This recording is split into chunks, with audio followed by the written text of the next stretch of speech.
Hello everyone, welcome to this lecture. We're going to talk about mammals today. There are some 4,600 living species of mammals.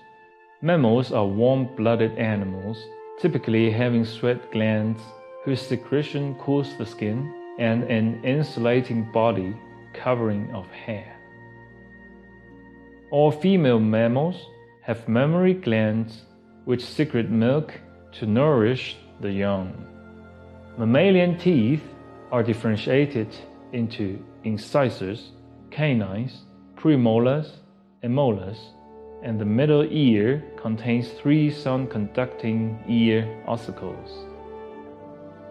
The 4-chambered heart enables complete separation of oxygenated and deoxygenated blood, and a muscular diaphragm takes part in breathing movements, both of which ensure that the tissues are well supplied with oxygen. This, together with well-developed sense organs and brain, have enabled mammals to pursue an active life and to colonize a wide variety of habitats. Mammals evolved from carnivorous reptiles in the Triassic period about 225 million years ago.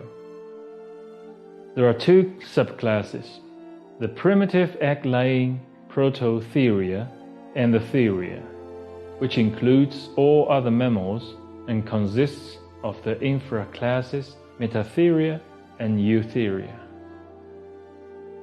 Grady et al. Analyzed a huge dataset on growth rate in both extinct and living species, using a method that considers body temperature and body size. Dinosaur metabolism seems to have been neither fast nor slow, but somewhere in the middle.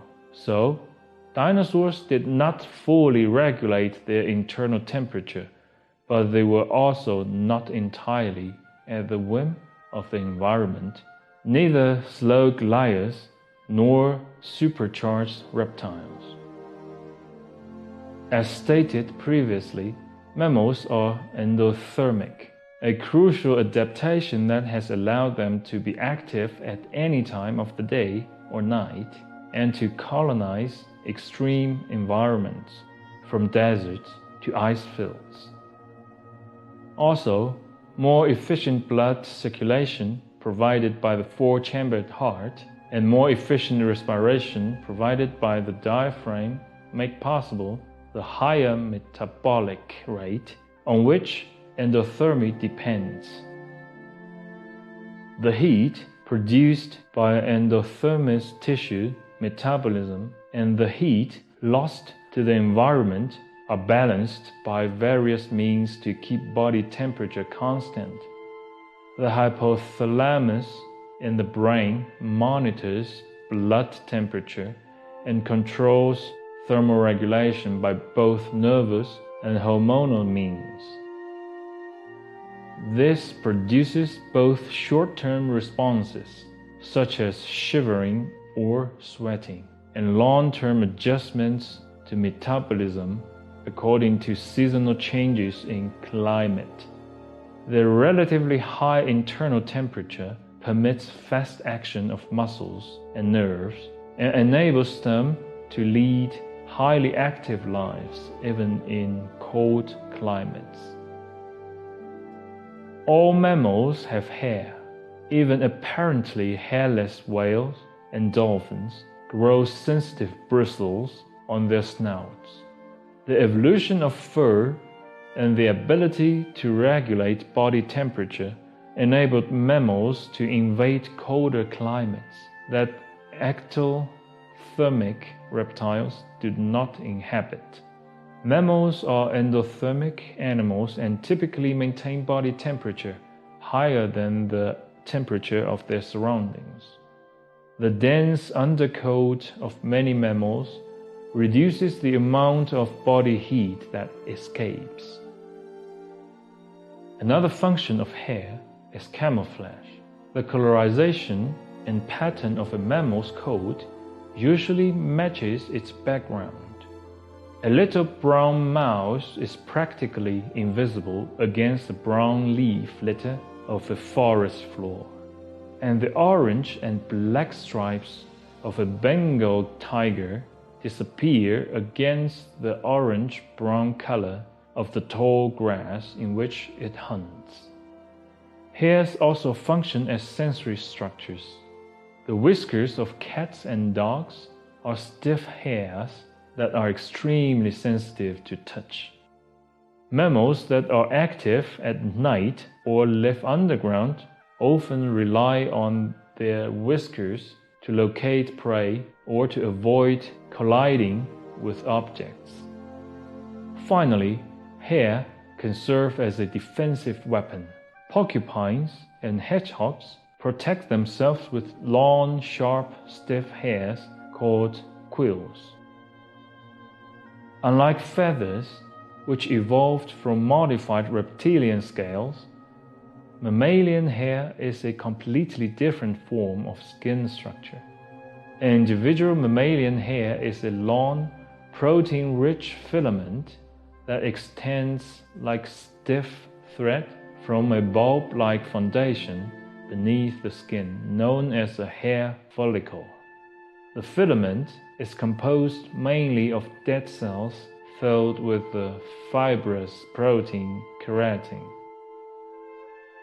All female mammals possess mammary glands that can secrete milk. Newborn mammals born without teeth suckle this milk as their primary food. Even baby whales are nursed by their mother's milk. Milk is a very high-calorie food, important because of the high energy needs of a rapidly growing newborn animal. About 50% of the energy in the milk comes from fat. In most mammal species, females carry their developing young internally in a uterus, nourishing them through the placenta, and give birth to live young. The placenta is a specialized organ that brings the bloodstream of the fetus into close contact with the bloodstream of the mother. Food, water, and oxygen can pass across from mother to child, and waste can pass over to the mother's blood and be carried away. All parts of the skeleton show differences, the foremost being the larger brain case in the mammals, and its indications of a more intricate brain. The simplest diagnoses are provided by the nature of the lower jaws and by the teeth. These, fortunately, are the parts most commonly preserved. Each half of the jaw consists of one bone only, the dentary, in mammals, but of several bones in reptiles. A new joint developed in mammals, enabling the jaws to articulate directly with the skull. In the process, two small bones, which form part of the reptile's jaw hinge, became incorporated in the mammal's ear bones. A mammal has dissimilar biting and chewing teeth, the latter having divided roots. In its lifetime, only two sets grow, a juvenile and a permanent set. Other points of difference include the form of the articulating surface between the skull and the backbone, which in mammals is a double-headed knob, but in the typical reptile is a single knob. There is convincing evidence that mammals are derived from advanced mammal-like reptiles, the cynodonts. For example, there are transitional stages preserved in the fossil record between the fully reptilian and the fully mammalian state of the lower jaws and of their articulation with the skull. Mammals have different types of teeth that are highly specialized to match particular eating habits. It is usually possible to determine a mammal's diet simply by examining its teeth. In comparison with, say, the canids all the fillets have a very reduced dentition. That reduction comes about through specialization, whereas a dog can slice through meat and other relatively soft tissues, and also retains the ability to crack bones. The cat is really only able to slice its food. If we examine the teeth of a typical cat, we see that by far the most important feature is the arrangement of the shearing facet. In modern carnivores, the carnassial teeth pairs are found on either side of the jaw and are composed of the fourth upper premolar and the first lower molar. This arrangement is enhanced by the fact that the articulation of the mandible, the hinge, is in line with the intersection between the carnassial teeth, just as in a pair of scissors. The other premolar teeth, although by no means unimportant to the animal, are relatively less significant. The dogs have carnassial teeth too, but they are only part of a dental armory that is augmented by many more premolars in front of the carnassials and by the crushing molars behind them. The dog is therefore a generalist when it comes to food processing ability. In the hyenas, the specialization is in almost entirely the opposite direction to the cats, with the development of huge conical, bone-cracking teeth. Marsupials and monotremes are alternative mammals, independent experiments of mammalian evolution that diverged from placental mammals 180 and 210 million years ago, respectively. With their early divergence from placentals, they fill the phylogenetic gap between the mammal-reptile divergence 310 million years ago and the placental radiation 100 million years ago. Monotremes show a reptile-like size dichotomy and have a unique chain of 10 sex chromosomes. The duck-billed platypus and the two species of echidna are the only living monotremes. Among living mammals, only monotremes lay shelled eggs.